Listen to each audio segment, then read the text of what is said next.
Hello అందరికీ. ఈరోజు మనం ఎంతో రుచికరమైన ఆరోగ్యకరమైన తోటకూర పెసరపప్పు ఫ్రై ఎలా చేసామనేది తక్కువ టైంలో తక్కువ పదార్థాలతో ఈ రెసిపీని అన్నం కానీ చపాతీ కానీ రోటీతో కానీ అద్భుతంగా ఉంటుందండి. ఈ వీడియో మీకు నచ్చితే లైక్ చేయండి, షేర్ చేయండి, కామెంట్ చేయండి, సబ్స్క్రైబ్ చేయండి. ఇప్పుడు మనం వీడియోలోకి వెళ్ళిపోదాం. ఇలాగా పోపు దినుసులు వేసేసుకొని పల్లీలు, అలానే ఆనియన్స్, కరివేపాకు, చిల్లీసు ఇవన్నీ వేసుకొని బాగా వేయించుకోవాలి. అలానే పసుపు 1 table spoon, salt 1 table spoon, ఇదంతా బాగా మిక్స్ చేసుకోవాలి. అలానే నానబెట్టుకున్న పెసరపప్పు కూడా వేసేసుకొని ఇది కూడా బాగా మిక్స్ చేసేసుకోవాలి.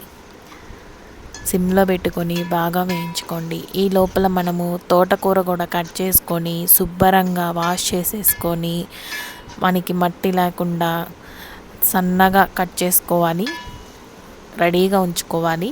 చూసారు కదా ఇలాగా. అలానే వెల్లుల్లి రెప్పలు కూడా వేసుకున్నాం, మంచి ఫ్లేవర్ వస్తుంది అన్నమాట.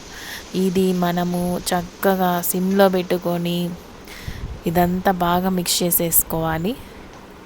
సిమ్లో పెట్టుకుంటే మంచిగా ఫ్రై అవుతుంది, టేస్ట్ కూడా సూపర్గా వస్తుంది. మీ ఇంట్లో తోటకూరను ఎలా వండుతారు?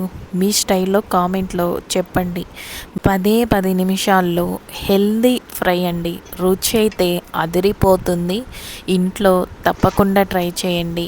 హెల్దీ టేస్టీ రెసిపీ చూసారా? ఇలా సిమ్లో పెట్టుకొని బాగా మంచిగా ఫ్రై చేసుకోండి. అన్నానికి బెస్ట్ కాంబో అండి. సింపుల్గా మన ఇంట్లోనే ఉన్న ఇంగ్రీడియంట్స్తో చేస్తున్నాము.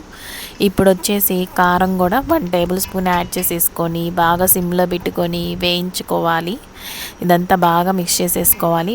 మొత్తానికైతే మనకి తోటకూర పెసరపప్పు ఫ్రై రెడీ అవుతుంది. ఇంకా లాస్ట్లో మనము ఎండు కొబ్బరి పౌడర్ కూడా యాడ్ చేసేసుకున్నాము. టేస్ట్కి సరిపడా సాల్ట్ కూడా యాడ్ చేసేసుకోవాలండి. ఇదంతా మనకి రెడీ అయిన తర్వాత ఒక బౌల్లో వేసేసుకుంటున్నాను. తోటకూర పెసరపప్పు ఫ్రై అండి, రెడీ అండి. పిల్లలు కూడా ఇష్టపడతారు. మీ ఫేవరెట్ ఆకుకూర ఏది? తోటకూర, పాలకూర, బచ్చలాకూర? కామెంట్ చేయండి. కొత్తగా చూసేవాళ్ళు సబ్స్క్రైబ్ చేయండి.